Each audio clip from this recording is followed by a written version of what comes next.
한국의 반도체 수출이 지금 최근에는 안 좋았다가 올해 들어서는 굉장히 좋을 거라는 기대감이 있기 때문에 원화는 올해에는 2024년도는 조금 강세로 가지 않을까라는 생각을 하는 게 좀 일반적이에요. 뭐 미국의 경제가 너무 좋다라고 했을 경우에는 달러가 강세로, 미국의 경제가 확 또 안 좋아졌다라고 하면 그래도 달러가 강세입니다. 왜냐하면 그래도 금리를 인하한다라고 하니까, 달러가 환차익이 달러 투자가 아닙니다. 어떻게 보면 늦었다라고 생각하는 분들이 계실지 모르지만 앞으로 투자를 하는 계속 여정에 있어서 여러분들은 절대 달러에 자유로울 수 없습니다. 구독, 좋아요 부탁드립니다.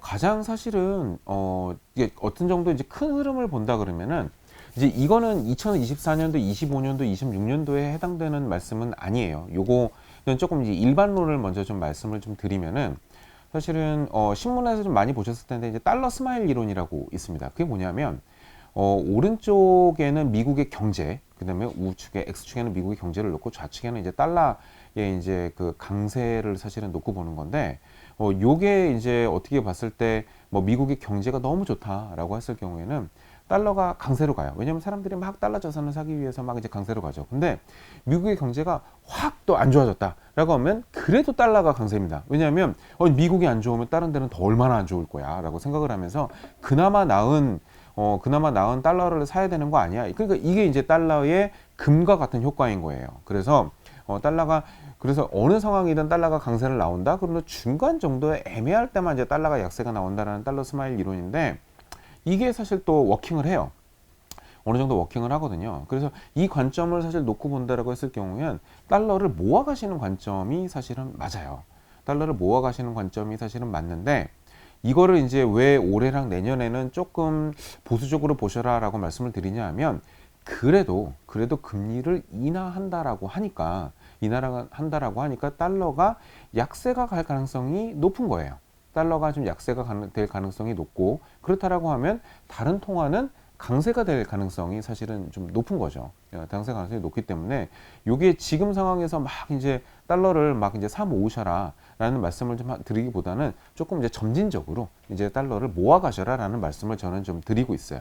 자, 그럼 이제 모아 가실 때 좀 이제 어떤 게 사실은 좋은지에 대한 부분 말씀을 드리자고 하면 달러가 사실은 지금 상황에서 만약에 약세를 간다 그러고 이제 원화가 이제 강세를 간다라고 생각을 하면 지금 상황에서 뭐 환전을 하거나 아니면 어떤 정기예금이나 뭐 달러 정기예금이나 그다음에 달러 ETF에 들어가면 손해를 보겠죠. 예, 손해를 보겠죠. 뭐 지금 오늘자 날짜로 1330원 찍었는데 지금 환전을 해낸다거나 뭐 예금을 바꿔놓으면 얼마나 적을 거예요. 근데 1년 뒤에 놓고 봤는데 1200원 갔어. 130원이 빠졌는데 그러면 그 이자로 사실은 5% 먹고 환차손으로 해가지고 10% 떨어졌다라고 하면 그거 어떻게 할 거예요? 그러니까 지금은 이제 좀 모아가시는 이제 그 관점은 맞는데 큰 목돈을 가지고 이제 하지는 말라는 말씀을 그래서 굉장히 제가 조심스럽게 드리고 있는 거고요. 이제 모아가신다라는 그런 일반론적인 관점에서 놓고 봤을 때는 달러 RP, 그 다음에 달러 ETF, 그 다음에 달러 정기예금, 이제 이런 게 있습니다. 그래서 뭐 만약에 달러 정기예금을 지금 다 넣고 하시는 게 아니라 뭐 조금씩 이제 뭐 차곡차곡 쌓아 가신다. 뭐 이제 라고 말씀을 하신다 그러면 일반적인 은행에서 있는 외화 정기예금을 조금 분할해서 들어가시는 것도 사실은 좋고, 달러 ETF 같은 경우는 원달러 선물에 투자하는 거예요. 원달러 선물에 투자를 해서 이거는 좀 환차익을 보는 그런 측면이 좀 있습니다. 그래서 이제 그게 이제 사실은 좀 저는 좀 마음에 걸리지만은 뭐 그래도 일반론으로 말씀드리자면 그런 이제 ETF를 뭐 삼성의 코덱스, 미래의 타이거, 뭐 그다음에 뭐 저기 한투의 에이스 이제 이런 상품들 중에서 이제 소파 금리라고 해서 SOFR 금리라고 해서 이게 이제 미국의 이제 그 오버나잇 금리죠. 그러니까 하루짜리 이제 금리를 가지고서는 ETF로 만들어서 여러분들께 이제 제공을 하고 있는 그런 상품이 있는데 뭐 그런 것들을 모아 가시는 것도 저는 굉장히 좀 좋은 방법이라고 생각을 하고요. 뭐 RP 같은 거는 뭐 증권사에서 아주 쉽게 접하실 수 있는 거니까 아주 단기물서부터 시작해서 길게 뭐 일반적으로 쓰는 뭐 3개월 뭐 이제 이런 물들도 있으니까 그거는 이제 그 형편에 맞게 그리고 자금 용처에 맞게 사용하시는 이제 그런 지혜가 좀 필요하다. 근데 하지만 지금 방망이를 달러의 환차익을 위해서만 방망이를 길게 잡으시는 거는 좀 리스크가 있다. 이제 이런 말씀을 좀 드리고 싶습니다. 그래서 얼마 정도를 가져가는 게 좋을까요? 네, 사실은 좀 제 생각으로는 절반 이상이에요. 절반 이상을 자산 관리에는 달러를 쓰시는 게 사실은 좋아요. 그래서 말씀드렸듯이 이제 한 번에 모든 자산을 달러로 옮길 수는 없으니까 부동산 빼고 뭐 예를 들어서 뭐 부동산 투자를 일부 일반적인로 하신다라고 하면 뭐 대출 끼고 집을 사서 가지고 있는 직장인이 그거 말고 또 월급으로 뭐 주식도 하고 그다음에 뭐 또 다른 뭐 이걸 하기 위해서 하거나 아니면은 전세를 하고 전세자금 대출을 일부 받아가지고서는 뭐 갚으시는 분들이라고 하더라도 대출만 다 갚는 게 아니라 또 미래를 위해서 투자를 하시는 분들이 있잖아요. 근데 그 투자금을 놓고 봤을 때 뭐 국내 투자도 굉장히 좋죠. 좋은 기업들도 많고 그래서 그런 것도 있지만 보다 장기적으로 투자를 하신다라고 했을 경우에는 미국 주식, 미국 채권 이런 데에 좀 투자를 장기적으로 좀 하시면 좋겠다라는 말씀을 좀 드리고 싶은 거예요. 그러니까 절반 이상에 넘는 자산을 궁극적으로 달러로 바꿔서 미국 주식과 채권에 좀 넣었으면 이제 생각을 하는 거죠. 제가 왜 그런 말씀을 드리냐면 아주 간단하게만 설명을 드리면 미국의 금융 역사가 한 120년 되거든요. 130년 정도 이제 된다라고 생각을 하고 그리고 우리가 이제 그 전까지는 사실은 좀 이제 너무 먼 이야기니까 최근 아주 길게 봐서 50년 이제 이 정도라고 사실은 볼게요. 50년 뭐 50년이면 엄청 긴 이야기이긴 하지만 50년을 놓고 본다라고 했을 경우에 평균 미국 주식이 평균적으로 1년에 10%씩 올라요. 미국 주식이 1년에 10%씩 오르는데 그 10%씩 오르는 확률이 연간 단위로 따져봤을 때 80%입니다. 그러면 우리가 일반적으로 확률의 기대 수익률 곱하기 확률 곱하면 1년에 8%씩 오르는 시장인 거예요. 거기에 양도소득세 22% 뺀다고 하더라도 6,7% 정도, 6, 7%를 우리가 뽑아낼 수 있는 그런 주식시장이라는 거죠. 장기적으로 투자를 한다라고 했을 때. 그러니까 연금이나 뭐 아니면은 노후자금 관리 뭐 이제 뭐 비슷한 얘기지만 퇴직연금 뭐 이제 이런 거를 관리하시는 목적으로는 아주 좋은 수단입니다.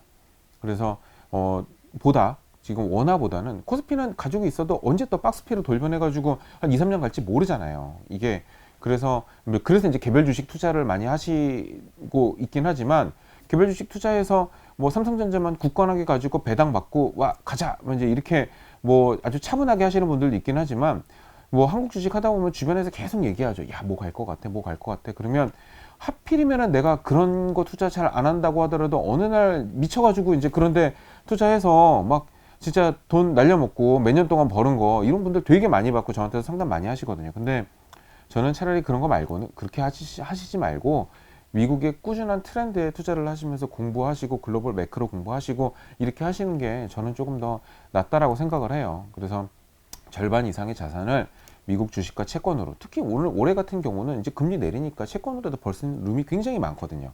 미국 국채, 그다음에 미국 회사채 이런 데 투자하시는 것도 굉장히 좋아요. 그래서 뭐 정말 뭐 예를 들어서 뭐 한 1,000만 원 투자를 하신다라고 한다라고 했을 경우에는 한국 주식 하실 수 있을 만큼 30% 원하는 주식 사시고 뭐 진짜 셀트리온 같은 주식 많이 올라서 뭐 나스닥 상장한다는 얘기도만 나오니까 뭐 그걸 하시라는 게 아니라 그런 주식들 하고 싶으시면은 그런 주식에도 일부 투자를 하셔서 좀 약간 간질간질한 욕구는 좀 이제 해소를 하시고 이제 나머지 이제 60% 정도의 나의 꿈을 위한 투자는 미국의 주식의 절반, 그 다음에 채권의 절반 이렇게 투자를 하시면 여러분들께서 좀 시야를 넓히시고 좀 장기 투자하시는 그런 기반을 좀 마련하실 수 있지 않을까 저는 이렇게 생각을 하고 있습니다. 근데 저희가 이제 투자를 하려고 보면 항상 환율이라는 게 있더라고요. 환율이 왔다 갔다 합니다. 또 매일 정확하게 얘기하면 수시로. 왜 환율이 올라가고 내려가는 이유가? 사실은 그 책에다가 그 말씀을 제가 참 쓰기는 어려웠는데 진짜 아무도 몰라요. 그거는. 예, 그리고 미치는 영향 요소가 너무 크기 때문에 잘 모릅니다.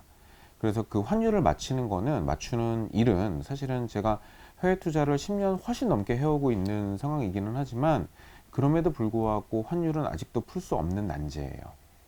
그런데 우리가 그럼에도 불구하고 어느 정도 예측은 좀 해야 되잖아요. 아니 뭐 달러 투자 하시라고 말씀을 드려서 뭐 예를 들어서 뭐 미국에 있는 빌딩을 투자를 한다. 아니면 미국에 아주 좋은 뭐 진짜 뭐 애플이나 마이크로소프트 같은 주식을 투자한다라고 했는데 나는 1,500원에 환전해서 들어갔어. 라고 얘기를 하면 이거는 20%가 주가가 올라도 환이 나중에 20%가 충분히 빠질 수 있는 상황이니까 뭐 이거는 어렵잖아요. 그래서 사실은 조금 어느 정도 흐름을 좀 알아야 되는 거는 맞습니다. 정확하게 맞출 수는 없지만 흐름은 좀 알아야 된다라고 이제 보고는 있는데, 이게 이제 올라가는 내려가는 그 이유는 사실은 뭐 몇 가지가 사실은 있어요. 가장 큰 거는 제가 볼 때 가장 큰 거는 이제 매크로 이슈예요. 결국에는 이제 매크로 이슈인데, 아무래도 한국의 수출이 좋고, 그리고 한국의 여러 가지 펀더멘털의 부정적인 요소가 조금 사라진다라고 하면은 원화는 강세를 띌 가능성이 높아요.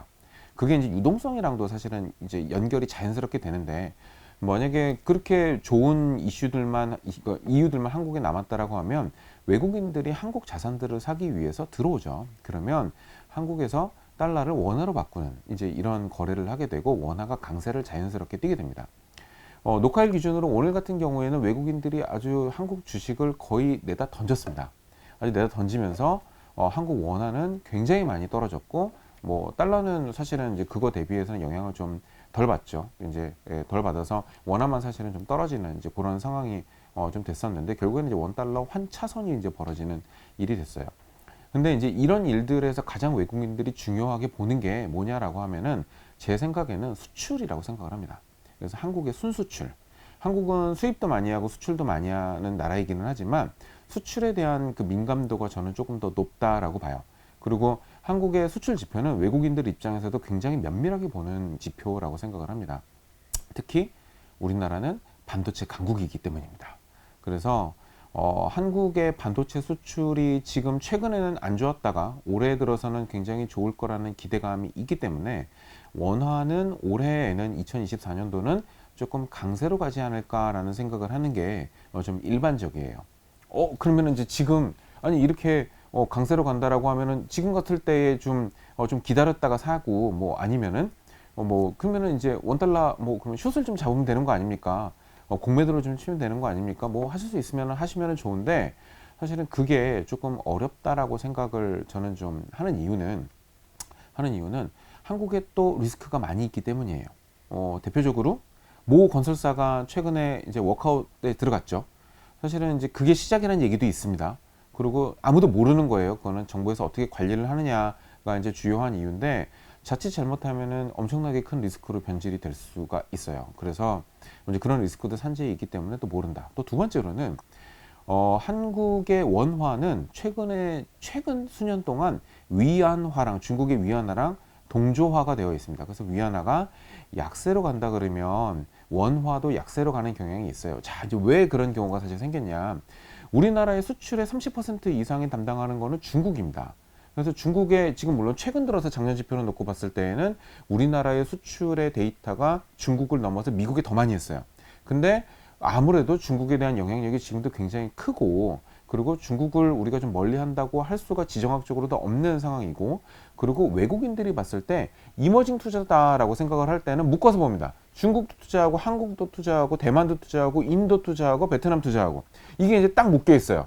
그러다 보니까 우리가 위안화의 굴레를 벗어나기가 굉장히 어려웠던 거고, 저는 어려웠던이라는 단어를 씁니다. 왜냐하면 올해는 아닐 거라고 믿기 때문이에요. 아니었으면 좋겠다는 바람에서 한동안 이어질 수도 있어요. 이제 그러다 보니까 이 위안화가 좀 강세로 돌아선다라고 하는 거는 중국의 경제가 조금 살아난다라는 것과 좀 맞물려져야 됩니다. 그래서 중국이 좀 살아나면서 우리나라 수출도 좀 괜찮고 이렇다라고 하면은 이제 원화가 강세로 갈 가능성이 좀 어느 정도 있다. 그러면 그때는 환전을 한다는 개념에서 봤을 때에는 그때는 좀 나쁘지 않지 않을까라는 생각을 하는 거죠. 좀 말씀드린 게 지금 펀더멘털에 대한 유동성이랑 조금 약간 섞어서 좀 말씀을 드렸습니다.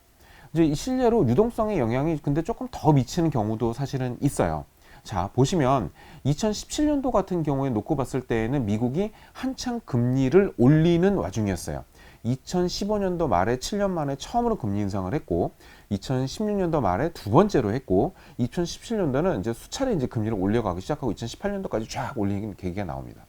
근데 그 금리를 올리는 와중에도 달러는 떨어졌어요. 달러의 가치는 떨어졌고, 뭐 원화가 그렇다고 해가지고서는 강세로 막 이제 나타났냐라고 한다 그러면 꼭 또 뭐 그런 거는 아니었지만 그래도 그나마 강세의 기조에 있었어요. 근데 왜 그랬을까? 이제 놓고 생각을 해보면 당연히 미국이 금리를 올리니까 자금들이 미국으로 쫙 빨려갔기 때문에 미국이 달러가 광세가 나오고 원화는 약세가 나와야 되는 거 아니냐라고 하지만 그때는 사실은 반도체가 강세였던 시기였습니다. 그래서 외국인들이 굉장히 한국의 삼성전자 주식을 사기 위해서 많이 들어섰고 그거에 따라서 원화는 약세를 덜 맞았던 거고 오히려 강세 흐름을 가져갔던 거예요. 그게 유동성으로 펀더멘탈을 사실은 뭐 이겨냈다고 보기는 어렵지만 유동성의 영향이 더 컸던 거죠. 그래서 펀더멘털과 유동성을 사실은 좀 같이 보는 그런 관점이 좀 필요하다. 이렇게 좀 생각을 하고 있습니다. 네. 네. 알겠습니다. 저는 이 챕터가 되게 이색적이었거든요. 네. 우리 모두는 다 달러로 가지고 있다. 이미 네. 달러로 가지고 네. 있다는 표현을 네. 쓰셨어요. 이게 어떤 의미일까요? 생각의 전환입니다. 여러분들께서 생각을 전환되고는 조금 더 넓게 보시라고 말씀을 드리는 거죠.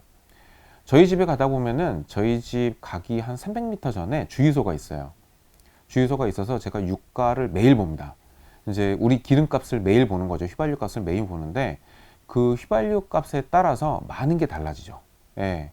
이미 근데 휘발유 값은 무얼로 거래를 하나요? 우리나라 회사들이 달러로 거래합니다. 그래서 달러가 많이 사실은 원달러가 올라가면은 휘발유 값도 우리한테 사실은 유리하지 않아요. 그러다 보면 한두 달 정도 지나서 식당에 가 보면 앞글자만 달라져 있죠. 앞글자만 종이로 바꿔가지고 6,000원 하던 게 7,000원이 되고 7,000원 하던 게 8,000원이 되고 그 숫자가 계속 변합니다. 그걸 우리가 실질적으로 실생활에 느끼는 거예요. 그리고 유가가 올라가게 되면 어떤 일이 벌어지나요? 모든 원재료 가격이 다 올라가요. 이거는 제가 그냥 하나만 말씀드린 거예요. 이미 다 그렇게 우리가 영향을 많이 받고 있다는 뜻입니다. 그리고 우리가 투자하는 좋아하는 기업들의 수출 기업들 투자 기업들이 가장 많이 사실 결제를 하는 거는 8, 90%는 달러로 해요. 그러다 보니까 물론 이제 그들은 해지를 해서 여러 가지 방법을 쓰기는 하지만 그럼에도 불구하고 비용이 굉장히 많이 들어가고 미처 해지 못한 거래에는 달러의 영향이 많이 반영이 됩니다. 그래서 우리가 투자하는 기업들의 사실은 매출도 달러의 영향을 많이 받고 있다. 그렇다라고 하면 국내 주식 투자를 한다고 해서 달러의 자유로운가? 아닌 거죠. 자, 그럼 그렇다라고 했을 경우에는 그럼 본격적으로 한번 해보자는 거예요. 이거를 뭐 일반적으로 간접적으로 영향을 받고 있는 상황이라면 공부해서 본격적으로 달러의 영향권에 한번 들어가 보는 것도 저는 나쁘지 않다라고 봅니다. 모르고 계속 영향을 받고 있는데 그걸 인지하지 못한다라고 하면 나중에 굉장히 좀 후회를 하게 되지 않을까 생각을 하게 되고 기왕 영향을 받을 거면 우리가 자신 있게 공부해서 자신 있게 투자를 하는 게 어떤가라는 그런 메시지를 좀 드리고 싶었습니다. 사실 그 챕터 읽으면서 공감이 엄청 많이 됐습니다. 네. 그럼 마지막으로 저희 부겔스 구독자분들께 네. 한 말씀 부탁드립니다. 네. 이렇게 초대해 주셔서 너무 감사드리고요. 아까도 말씀을 드렸지만 환차익이 달러 투자가 아닙니다. 그래서 사실 원래 마지막 챕터, 그러니까 에필로그를 아직도 환차익을 달러 투자라고 생각하는 당신에게라는 말로 제가 썼었는데 이제 바꿨어요. 마지막에 이제 제가 이제 수정을 하면서 바꾸기는 했는데 환차익이 달러 투자가 아니에요. 여러분들께서 생각을 하실 때 우리는 이미 다 달러에 너무 많이 노출이 되어 있고 이미 예전서부터 사실은 그랬습니다. 그래서 지금도 어떻게 보면 늦었다라고 생각하는 분들이 계실지 모르지만 앞으로 투자를 하는 계속 여정에 있어서 여러분들은 절대 달러에 자유로울 수 없습니다. 그렇기 때문에 달러를 많이 공부하시고 달러에 대한 친근함을 지금서부터 좀 많이 느끼셨으면 좋겠습니다. 그 친근함을 느끼는 데에 제 책이 여러분들의 동반자가 되었으면 합니다.